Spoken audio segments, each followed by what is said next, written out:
don't know, I said today we don't really feel like we've actually had winter break. I don't know, but I don't know if winter is actually meant for a break and a time for change.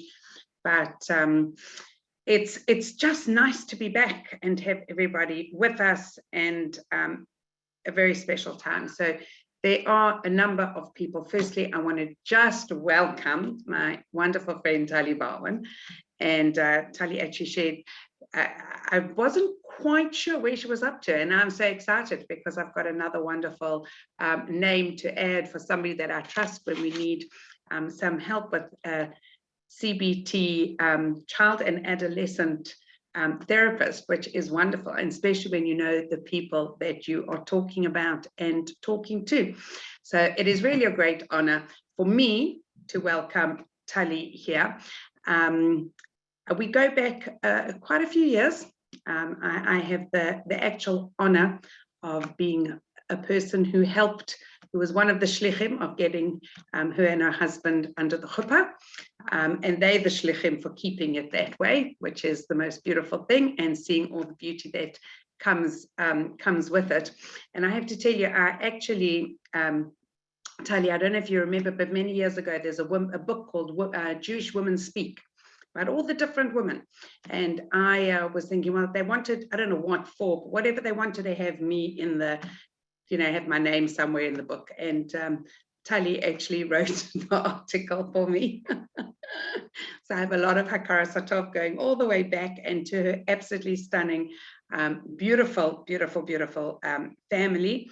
So it really is an honor. And tonight we actually we're going to be doing lots of learning so that we can be doing lots of davening, and that we can all be really mechazek each other in such a way. And Tali is really here teaching for us, and making sure, and I've got to just get, because the names have gone down, but just to know that it should be Le'ilu Nishmas Yosef ben Shaul HaKohen, and he should just get lots and lots and lots of nachas from you.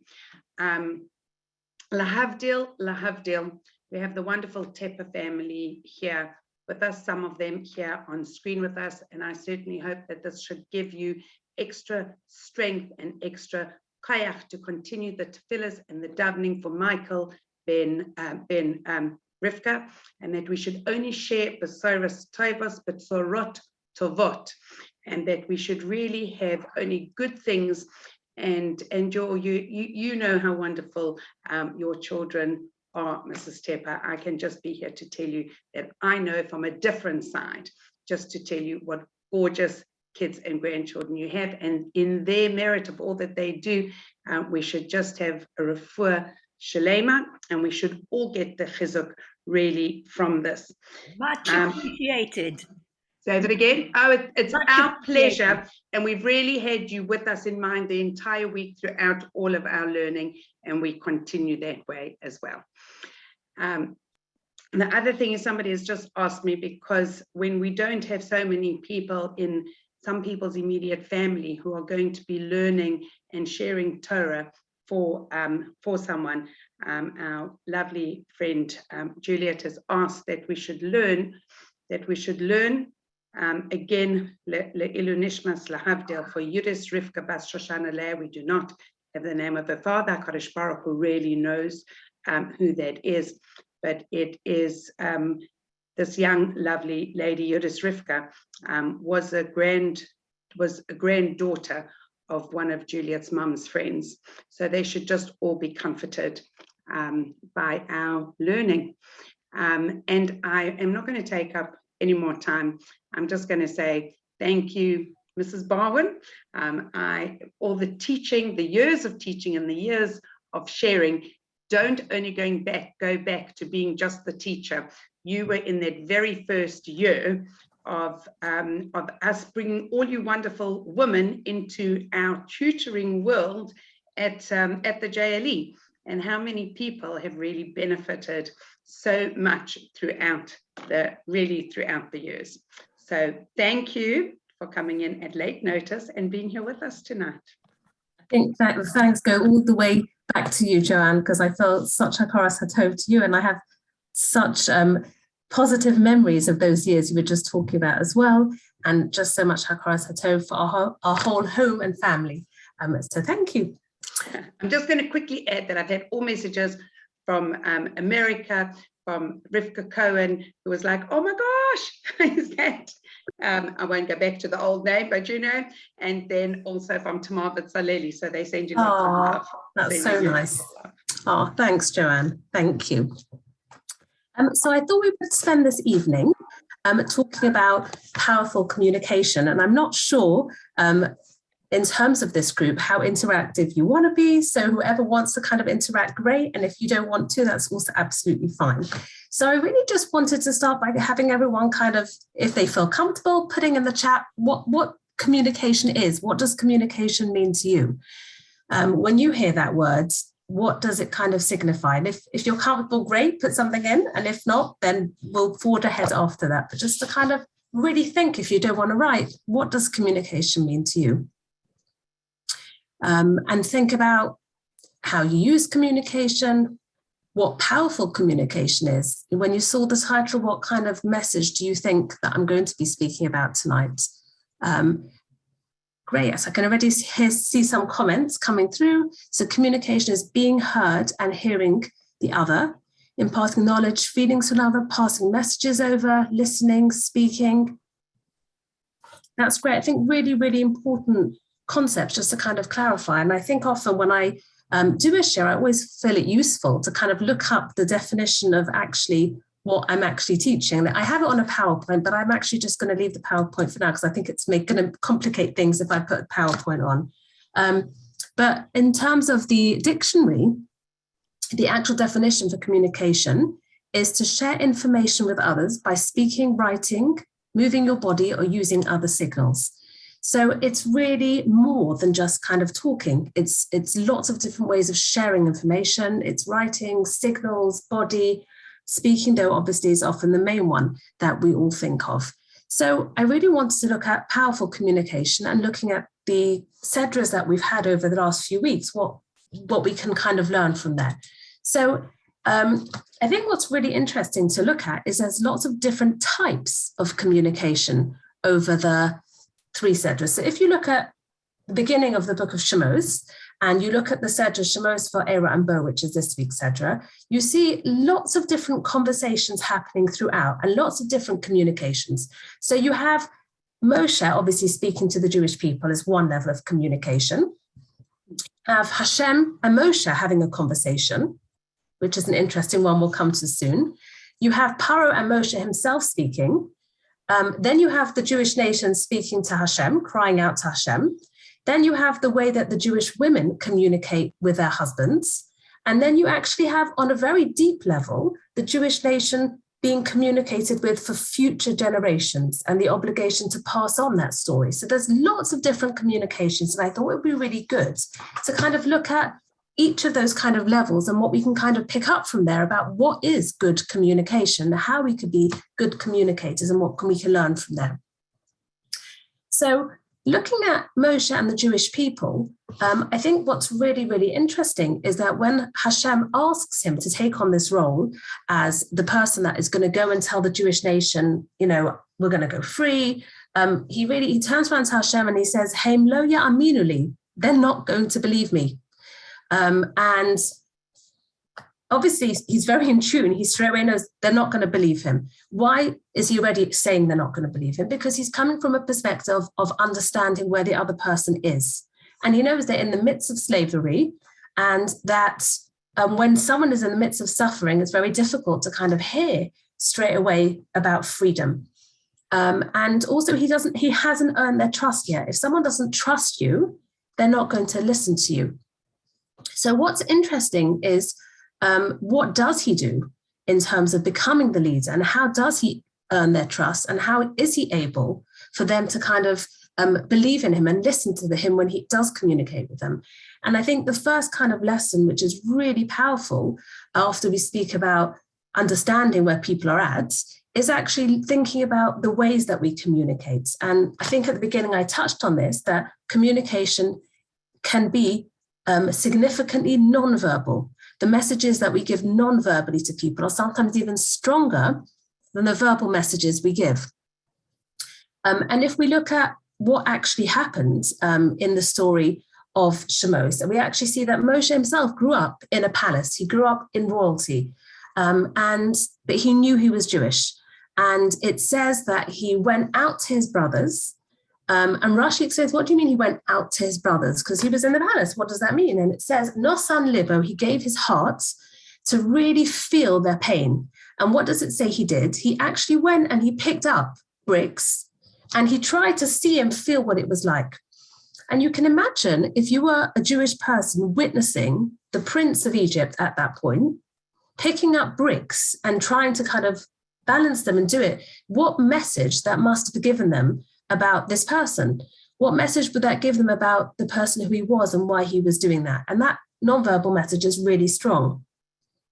And sometimes we have to be really cognizant that the message we give with our eyes, with our body, communicates really, really strongly. So, we're thinking about COVID now and people who are kind of in the spur of getting COVID. So it's all kind of nice to send a message to someone and see how you're doing, how you're feeling. But again, what kind of message does it leave once you do something for them? You drop them off a meal, give them an iced coffee. That nonverbal communication is often more powerful than the words that you actually say, the actual doing. And I think it's really important to be aware that nonverbal communication is sometimes even stronger than actually verbal communication. And just going back in terms of understanding where people are coming from, a very sweet story that I read was about a teacher. So there was a lady who decided that she was going to become a teacher, and she was in a school that was not particularly hands-on and interactive, and she decided she is going to be really try her best to engage all the pupils in her class. So she started by, she was teaching them the concept of numbers, and she took a child and she said to a child, "What's your favorite fruit?" And he said, "Apples." So she said to him, "You've got one apple and I've got one apple. What's one apple plus one apple?" And obviously two. So she moved on to the next child and she said to the next child, "What's your favorite fruit?" And he said, "Oranges." So she thought, okay, this is great. So she said to him, "You've got 2 oranges and I give you 1 orange. How many oranges do you have?" And he said, 4. And so she repeated again. So she said, "Okay, so you've got 2 oranges, I've got 1 orange, and 4. He kept on saying 4. So she said to him, "Okay, let's take strawberries." So she said, if you've got 2 strawberries and I give you 1 more strawberry, how many strawberries do you have?" And he said 3. So she said, "Oh, brilliant, well done, you've got it, great." And so she asked him again, she said, "Okay, so you've got 2 oranges and I give you an orange. How many oranges do you have?" And he said, very innocently again, 4. So she looked at him and she just thought, he's just not getting it. And luckily she had the patience to not jump in there. And she just waited for a second and he turned around and he looked at her really puzzled. And she said to him, "You're not understanding this. Do you understand?" And he said, "Oh, I thought I did understand it." So she kind of gave him a bit more patience. And then he said, "But I've got an orange in my bag." And at that point, it clicked. When she kept on saying 2 oranges, he was thinking of his oranges in his bag, and he has got 4 oranges. When she said, "How many oranges have you got?" he just kept on thinking, "I've got 4 oranges. Why are you saying to me 3 oranges?" And again, when she really, she gave him the kind of space to understand what he was actually saying, she really got where he was coming from. And I know it's a really cute little kind of sticky little example, but it's just so often that people communicate with us and we're not listening to what they're actually saying, because when we are listening, but we're not understanding what they're saying because we're not hearing their point of view, where they're coming from. And how important it really is to keep in mind that where those people are coming from, what they're dealing with. And I think we see this really, really clearly with actually the conversation between Moshe and Hashem. So there's a conversation that happens between Moshe and Hashem where Hashem says to him, "Okay, go to Egypt." And he says to Hashem, "What name should I say has sent me to redeem them?" We know Hashem has lots of different names, Elohim, Aleph, Dalet, Nun, Yud, lots of different names for Hashem. Shin Daled Yud. So he said to them, tell them that my name is Ehya Asher Ehya. I shall be as I shall be. And that's how the posuk starts. Vayomer Elokim on Moshe, Ehya Asher Ehya. Vayomer, and he said, Koso Malev Bnei Yisrael, so you should say to Bnei Yisrael, Ehya Shalachani Aleichem. So the posuk starts with 2 Ehyas and ends up with 1. So Rashi straight away picks up on this and said, what's going on? So Rashi says there's a conversation going on between Hashem and Moshe. So Eheke, to really say Kufhe if I'm not saying the posuk, means I shall be. So Hashem told Moshe, tell the Jewish people, I shall be with them in this trouble, and I will be with them in future troubles as well. I will always be with them when they're in troubles. And Moshe heard this and he thought to himself, these Jewish people, look at them. They are carrying these burdens. They are not managing. They have so much troubles on their head. They won't be able to hear this. And he turned to Hashem and he said to them, and I'll quote you from Rashi, he said, Ribono shel olam, why should I mention to them other sorrows? They have enough with this sorrow. And Hashem replied to him and said, you have spoken rightly. So you shall say, just say, I am with them in this trouble. And what's really interesting about this conversation is 2 important things. First of all, the empathy that Moshe has for the Jewish nation, understanding where they're at, is one level. Then we have a whole different level of conflict here, because Hashem's coming with his perspective, Moshe's coming with a different perspective, and how it's kind of dealt with. And you could say, Hashem, king of the world, this is what I've decided, I've made a decision. I mean, there's a whole logic about why Hashem used those words as a separate conversation. But the fact that straight away, Hashem's right, you're right, we'll go with what you're saying.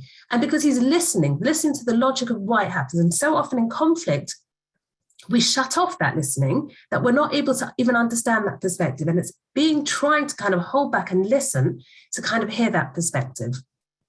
So I think those are just really important lessons from this conversation about really empathizing and thinking about where people are currently at.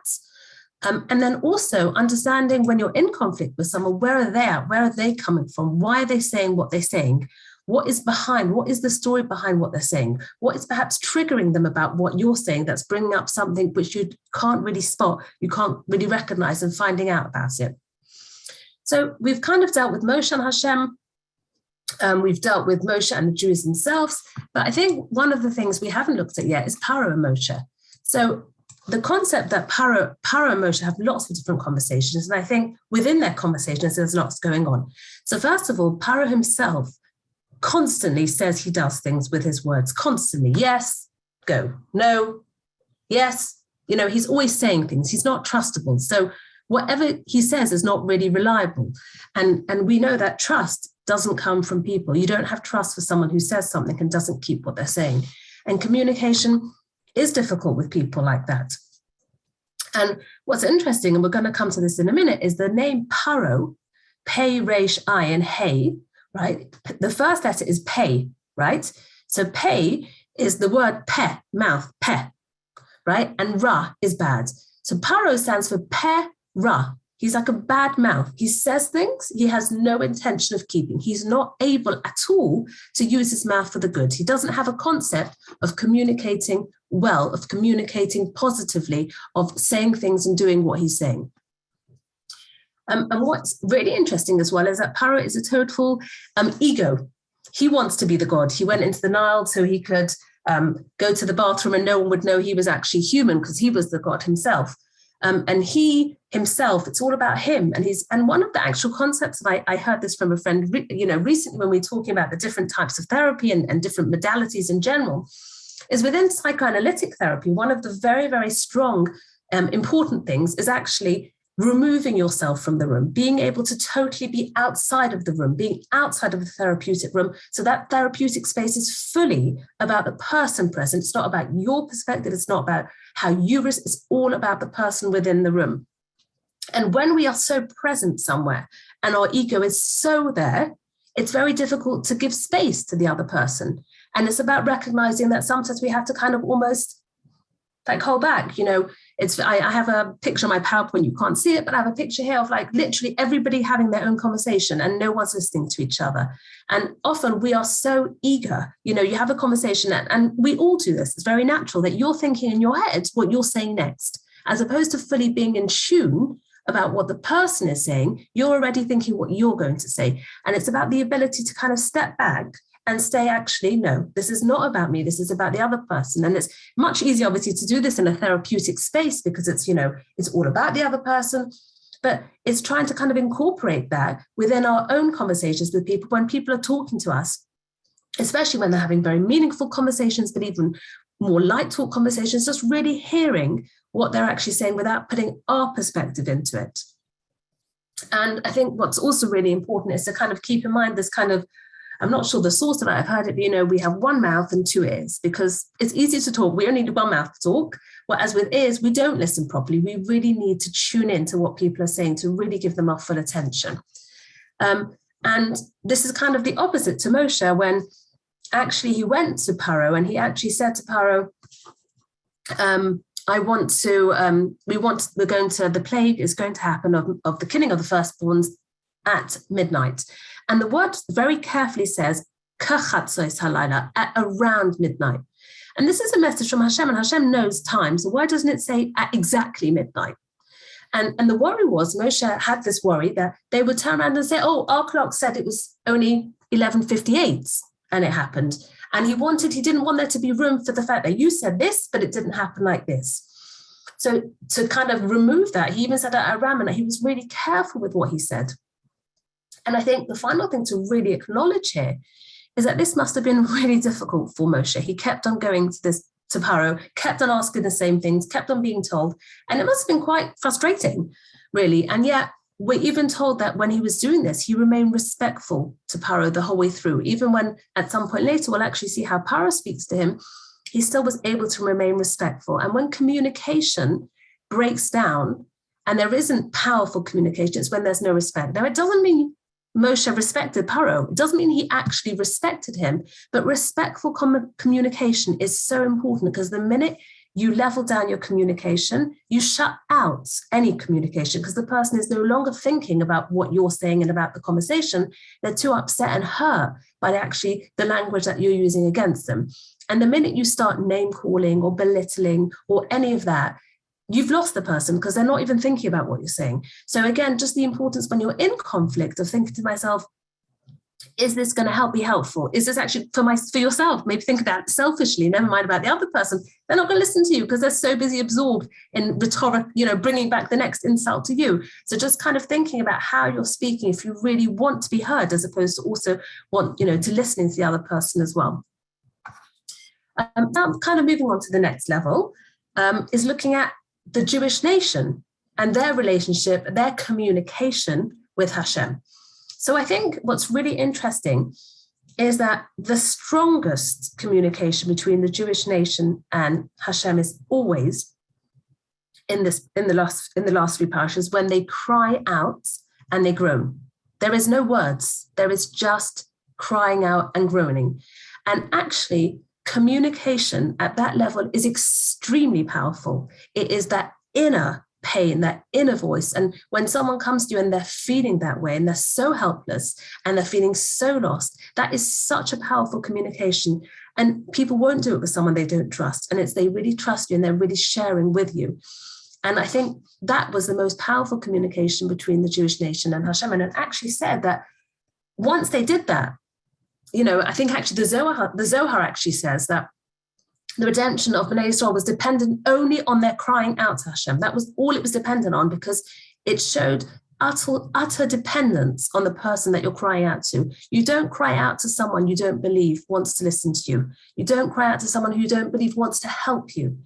And what is so interesting for me is that we see the first communication of every child that is born is crying. It is the first communication that they make. They come out the womb and they cry. And if they're not crying, we know there's something wrong and we have to look into it and we have to work it out, because it's the most important emotion here.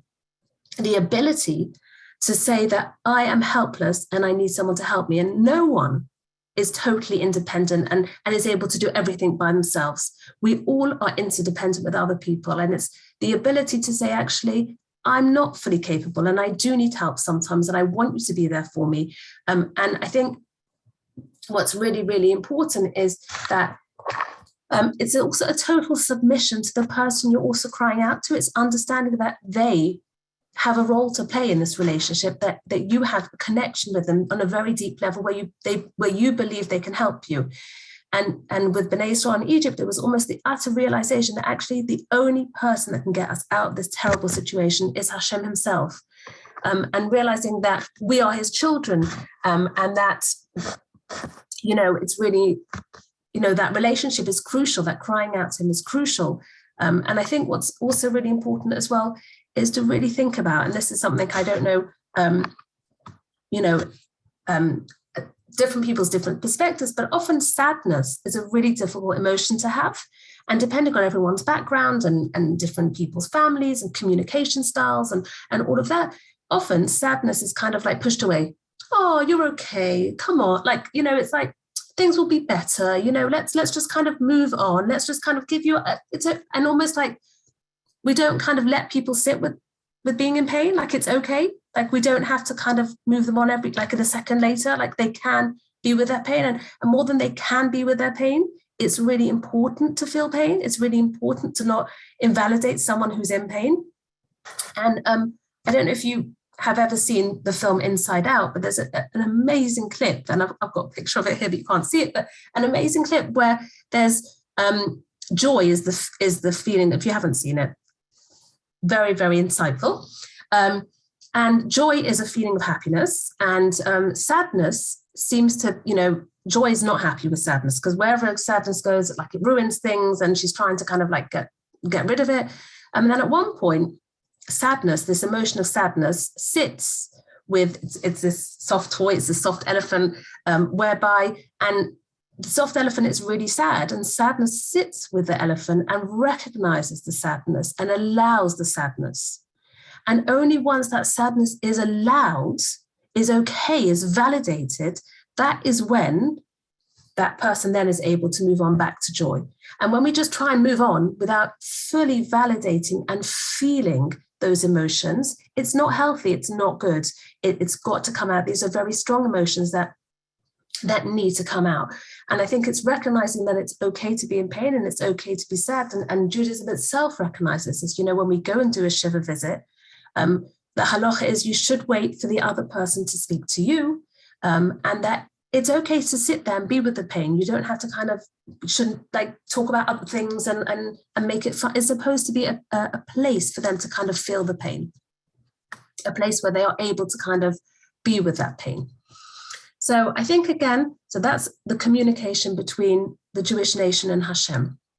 And then, sorry, there was something else I wanted to say about that. Okay. And then we have the kind of communication between Jewish women and their husbands. And I don't know about you, but if you've had kind of a bad day and things have been particularly difficult, and friend, husband, sibling, someone walks in, the first thing you want to do is download. You are ready to say it as is. I had the worst day, and just totally give the full download. And I think what's really interesting about kind of communication is that, again, that shuts down communication, because what you've done is you haven't given that person space first before you kind of do your download. So they're kind of not ready to hear it. They're not ready to hear it because you haven't even kind of given that person space yet. We have to kind of open the door first, say hello, recognize them, and then download, because then they're able to hear what you want to say, because everybody wants recognition. And the Jewish women were able, without kind of oh yeah, everything's okay, they were able to kind of validate their husband's kind of pain, but still show them hope. So they did this by, when the husbands came home from work, that they made sure they used the mirrors, they used their copper mirrors to beautify themselves and make sure they look nice for the husband, and kind of give them hope that there is a future here, that things will be okay. But, and again, in a very non-verbal way, as opposed to just all going to be okay, just showing them we have hope. We're hoping that this will be okay. And I remember actually recently, I was speaking to someone, and as a previous teacher and someone who was kind of involved with training teachers, we kind of always talk about parents' evening, that you can't just launch in there and just start saying, what you really feel that you want to say about the child, that they can do better. You really have to start the conversation with what you recognize as the good in them, how they're working, whether it's their personality, whether it's their work ethic, whether it's being a good, like, you have to say something nice about them and really, and not just say something nice, but really know that nice thing about them. You really have to know them well enough to know that, to know all of them. And a parent wants to hear that. And if you just, I recently had someone who just said to me, well, the teacher literally spent the full time just telling me all about my son being not good. And I stopped after however many minutes and I said, like, you've spent however many minutes just telling me, like, you haven't said one nice thing about my son. And I think it's really important that, again, that people, there can be negative conversations that one has to have, but again, it has to be in a context. So if the context is only negative and there is no positive to that conversation at all, people shut down. People do not want to hear that conversation. And I think it's really important to make sure that in our conversations, they are interspersed with the positive, and we recognize people at the beginning before we kind of then give our negative comments. And just going back to the Jewish women and their husbands, they opened up the avenue of hope for their husbands. And that hope and that belief came later on as well. Even when they were leaving Egypt, they took their tambourines with them because they had belief in Hashem. They had belief in the good, that something good would happen and would come of it. And I think one of the things I said about recognition reminds me of a story that I heard. I actually don't remember who I heard the story from, but I remember it being impressionable on me, that Rabbi Sachs, the late chief rabbi, was asked, what was the most popular question you asked? I don't, if you haven't heard the story, try and take a guess if you fancy sticking it in the chat. What was the most popular question you've been asked? So thinking about all the people that he met and the continent he traveled and the people he met. Don't know if anyone wants to take a guess. If not, I will tell you. But he was asked, the most common question he was asked was, he said, "Do you remember me?" Because people wanted to know if he remembered them, because recognition is so important to people. Not, of course, everyone wants belief in Hashem and all of, but do you remember me, from your last time that you were speaking? Do you remember me for this? People always asked him because recognition, people want recognition as a human being. And for them, that comes above anything else, to be recognized, to be heard, to be understood. And I think it's such an important lesson for all of us. And from everybody, shop assistants, taxi drivers, everyone wants to be recognized and everyone needs that. And I know we're all pushed for time and sometimes we don't have the time, but when we do have the time to kind of give people that space to have that conversation with them.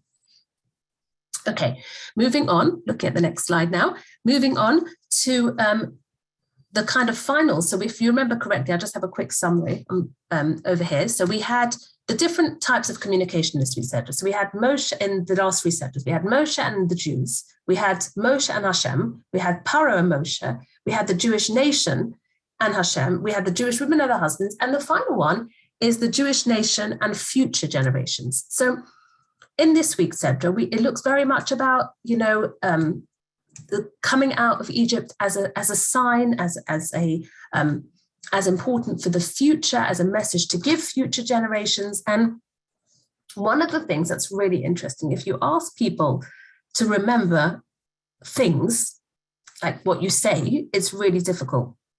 So I'll be fair to myself, but it's very likely that lots of you will forget most of what I say because it's just normal. But I'm hoping that you might remember one of the stories I said. And because stories are really much more powerful than words, because they imprint in our brain something, they really imprint. And the story of Yetziat Mitzrayim is something that it was so crucial that we want to imprint that generation to generation. We want to make sure that that's totally inculcated in our in future generations. And actually, it's really interesting, the success of this story, because if you think about the people who are quite distant from Judaism, and yet many of them sit and have a Seder night, because there is something, that's come through that. And Hashem, there is a whole, he's very clear kind of process of how we sit down with family, and that has symbols, and the whole of Seder night is around the stories and the questions and the children, and it's all kind of set up that way. And stories are really a very, very powerful way to communicate a message to people. And as I said, hoping you'll remember some of the stories. And therefore, I mean, I don't know if any of you have heard, for example, but if I think about, and one of my, very, very favorite speakers is Rabbi Kellerman. And over the years, I must have heard numerous shiurim of his. But if you ask me what I remember most, and if any of you have heard this, you will remember it yourselves, is the story about his son with his heart difficulties. And if any of you have heard that story, you wouldn't forget it. So, and I think, again, it's just the fact that stories are a very, very powerful communicative tool. And I saw an article, I think it was 2 weeks ago. I saw an article 2 weeks ago in one of the Jewish magazines that was talking about legacy stories and how people coming to the end of their lives, in the older generation, parents, grandparents, interviewing them, asking for almost their story to hand down to future generations. And I thought it was so insightful about, having that story within the family and the family knowing that story. And I just was thinking when I read it as well, what would you want your story to be? Like, what would I want my story to be? What would I want my children and grandchildren to have as my story of my life? And I think it really hit me when I thought about that, because it's really quite a powerful question to ask yourself. And I think that when we ask ourselves that question, it really gives us, it really makes us think about how we're living our lives and what we're spending our lives doing. And if that message is coming across to our children about what is so important to us. And I think, again, as I said, actions almost here speaking louder than words. People, if you think about your youth and what you remember about your youth, you probably remember little about what people said, but you remember the stories of what happened, whether it was what happened to you or what happened to others. And again, it's looking at that as a communication tool as well, and the messages that are being portrayed by those stories. So I think there's lots and lots, as I said, lots of different levels of communication. I feel like I'm running short of time, so I'm going to quickly forge ahead. So this, all with these three sedras, is really fascinating to think about communication, because if I would ask you, what is the organ of the body that would be most associated with Pesach? Any clues? So if I would ask you about kind of the organ most associated with Pesach, actually it's the mouth. And yes, it's not just because we eat a lot, but the actual obligations of Seder night are all related to the mouth. So we have the mitzvah of drinking 4 cups of wine. We have the mitzvah of eating matzah. We have the obligation to tell over the story of coming out of Egypt. It's all related. All of the mitzvahs are related to the mouth. And we don't have that with other festivals in the same way, that all of them are related to the same thing, all related to the mouth. And Pesach actually stands for Peh, mouth, Sach is an open mouth. And it's all about communication. And it's about communicating that story to future generations. And it's about utilizing our mouth. And that fits so well with the fact that Pera, Para was this bad mouth, was this negative speech. And Pesach is using the mouth as a positive form of connection. And it's the connection of crying out to Hashem and realizing that Hashem is the one that took us out. And it's the connection by telling over to future generations as well, using our mouth to tell over the story of what the Jewish nation stood for and what happened and how we became a nation. And interestingly, if you look even further back, how did they end up in Egypt to start with? Like, how did they get there? And the root of how they ended up getting there was when the brothers were actually speaking badly about Yosef. And they were speaking, the other way around. Yosef was speaking badly about the brothers and saying they were doing things. And because of that, the brothers heard about it, and then they weren't happy about this.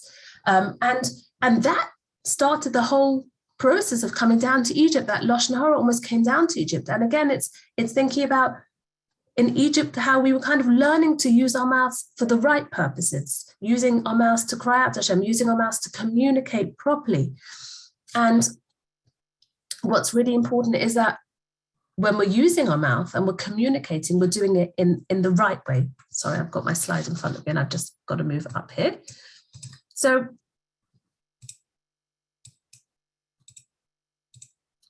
sorry. Okay, so I think it's just at this point, I'm looking at the time, a few minutes, just really want to look at kind of reflections about what we've kind of summarized, almost kind of what we've learned about communication. So just wanted to say you can relax about the time. We're not stressed for the time. Okay, all right, perfect. Only Thursday night, it's only Arab Shabbos. Okay, all right, perfect. Okay, so I think we'll have a bit of reflection on communication in general, and we'll kind of, first of all, think about the power of really listening to the other person, the power of really kind of just listening and giving people space. So often, I think you find sometimes that, you know, you're almost ready to say the next thing, like after they say that thing, and like the power of like, just like give them a bit of space, let people kind of have that space, because there might be more they want to share, there might be more they want to say. So I think it's, first of all, giving people space. I think it's then, we spoke about recognizing where people come from. Everyone has their own story. So in terms of each person has their own personality, they're different siblings, different ages, different backgrounds, different, you know, experiences of life. And, you know, from To Kill a Mockingbird, I mean, I did it actually at, I don't think I've read it since, I really should, but I think I did it at GCSE level. And it really stuck in my mind, that kind of phrase from Atticus, where he said, you never really know someone until you not just put on their shoes, but you walk around in their shoes. And it's really difficult to properly get to know somebody, to think about it. And it's only when you really think through their perspective. And even then, we really don't know. We really don't know what's going on for people. We don't know what's triggering for them. We don't know what's their experiences with their family fully. We don't know how they felt about things and the events that have happened.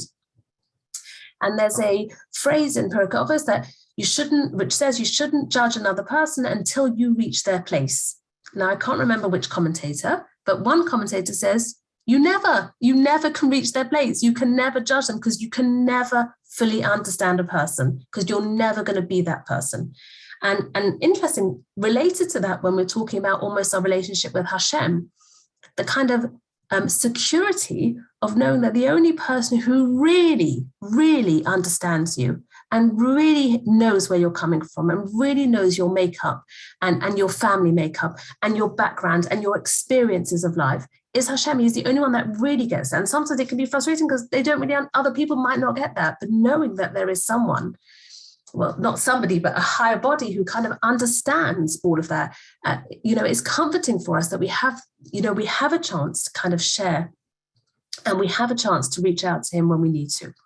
So I think those are really important lessons as well. I think as well, really important about keeping our words and building trust. And if we want people to trust us, we really have to do what we say we were going to do and not say things that we're not going to do, because it kind of destroys the trust that we have in things. And then I think something else which we touched upon, which kind of I wanted to reflect a bit more on now as well, is like conversations that open things up or close things down. So classic example of a conversation that closes things down is when, I don't know, you're in an argument and someone walks off. So there's no more communication. You've walked away. You've closed down the whole conversation. A classic, you know, another example is where you kind of like, yeah, let's talk about it another time. You just kind of almost shut off. And that might be because you find it difficult to listen to. But shutting off conversations is not positive for anyone. It's not positive even for the person walking out, because that whole communication has been lost. And about learning from the experience, almost with Para Moshe, about being able to tolerate and keep on going even when it's difficult. And I think it's about opening conversations up. So, you know, asking more open-ended questions, exploring more. What do you think about that? How did that feel for you? So I know these sound like quite therapeutic, so I'm not expecting people the whole time to kind of use these phrases, but just sometimes when we're having deeper conversations, it can be useful to really think, why is that person saying that? What are they saying? And I think, as I said, even without saying any of those questions, just giving people space to actually express what they want to express is just a really powerful tool for them to be able to open up things. And then actually the kind of final thing that Paro says, you know, at one point is he turns around to Moses, I never want to see your face again. Like, we're done. that is it, you know, kind of closing off totally. And, you know, that obviously turning around to anyone in any form and kind of expressing very strong feelings will elicit very strong feelings back and will totally shut down future conversations. So it's not just about there, it's, you know, and often, I don't know everyone, different ages and teenagers and stuff, but, you know, having teenagers, but, you know, teenagers will naturally often do this because they're learning to have those conversations and they're learning to deal with their emotions and how to communicate and almost not being drawn into that when, you know, you are having those conversations. For anyone who has teenagers will understand straight away, but almost kind of not engaging in that and remaining the one that keeps the conversation open and remaining the sensible one who leaves doors open to come back and not kind of doing that. So I think those are kind of the main kind of themes I really wanted to kind of share with you in terms of communication. And I did a brief search actually when I initially started this, you know, share actually, just like I'm wondering what it said on, you know, I actually tried to look at research papers, but ran out of time, so didn't manage fully to do this. But, you know, all of when you kind of Google effective communication, all of those lessons come through. And I'm sure, you know, if anyone else, there's more to it. So if we would kind of analyze even deeper and further, that I'm sure there'd be far more. But kind of effective communication is kind of incorporating all those avenues and recognizing that communicating actually builds relationships and not communicating, you know, doesn't. And I know there's lots of different, as we said, we didn't kind of just go over that, different types of communication. It doesn't have to be, you know, especially some people are not verbal communicators, but they might be trying to communicate in different ways to you. So kind of trying to latch on to what they are communicating to you, whether it's through actions or whether it's through facial expressions or all of that as well, and being aware how your facial expressions also can make a difference. You know, I'm always very aware that, you know, I was telling you also about psychoanalysts and about listening, you know, taking yourself out of the room. So, and I think I heard this from the same person, but I'm not sure, about that often psychoanalysts would get their patients to lie down. I don't know if you've, and I just, you know, this is something that it's always kind of almost accepted, you know, seeing like a therapist with someone on a couch, like flat, which doesn't really happen in most therapy sessions now, but I don't know if it does happen. Some are psychoanalysts. And the logic apparently is that they didn't want the person having therapy to see the expression of the face on the therapist's face, because they didn't want that response. They wanted it to be independent totally from the psychoanalyst. And our faces, whether we are aware of it or not, are very, very communicative. And we have to be really conscious about that, because our faces can be saying things that are not in tune with our bodies and can be confusing for people, first of all. And then even if you're saying something really nice, but your facial expressions are not that way in tune, people will pick up very, very quickly on what you're actually saying.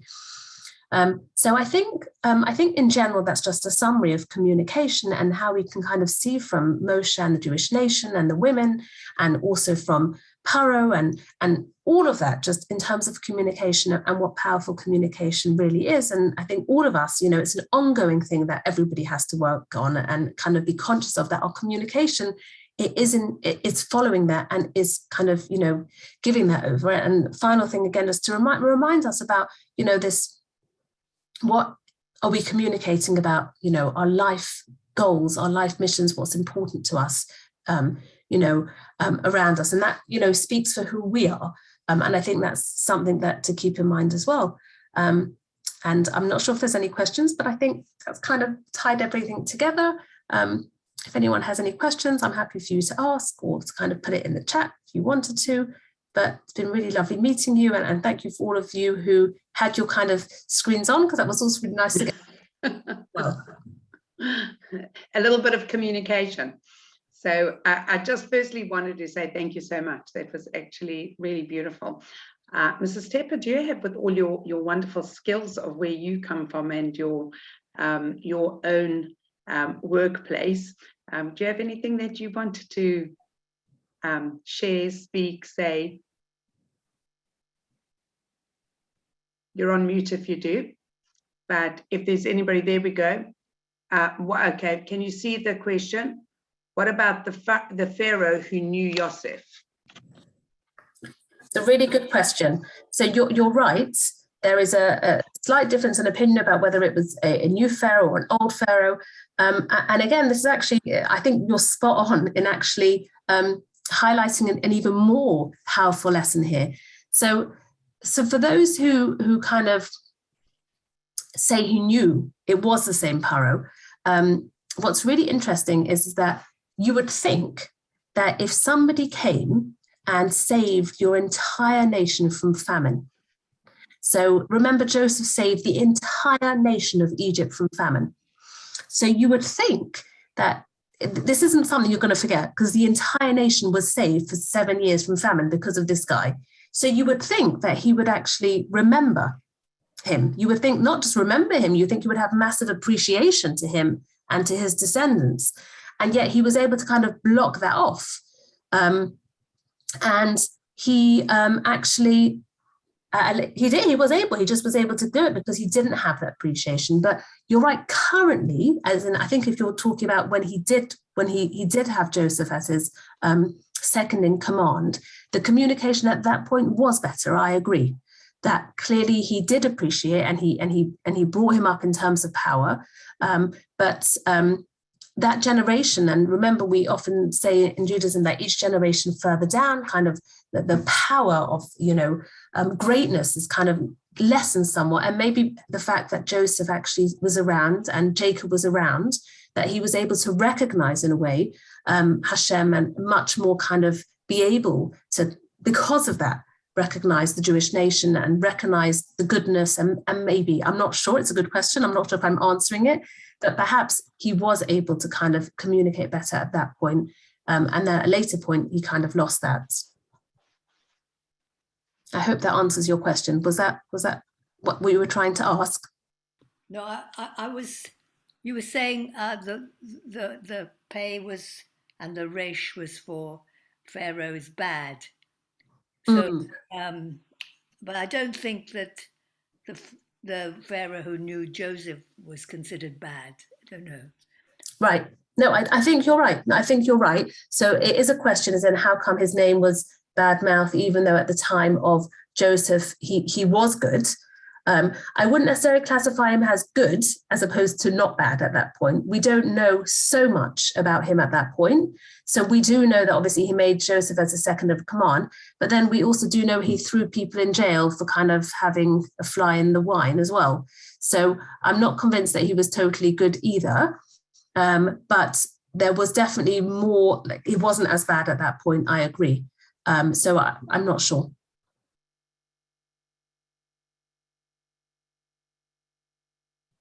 Joanne, I think you're on mute. I know it's one of the things that I do very well is remain on mute. Only on screen though. My husband will tell you only on screen. So maybe we can check that out and get back to Mrs. Tepper for that. But if there's anybody else that has any questions, otherwise we're going to be mafresh challah and get on with all that we need to be doing this evening. Anyone else? Yeah.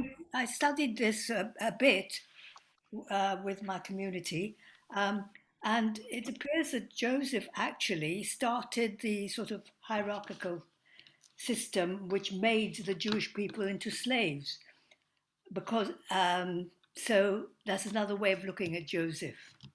But anyway, because everybody had to give all their possessions up in order to get the food. And so Pharaoh had everything. He was the landlord, as it were. And then the Jewish people became slaves because they had nothing also.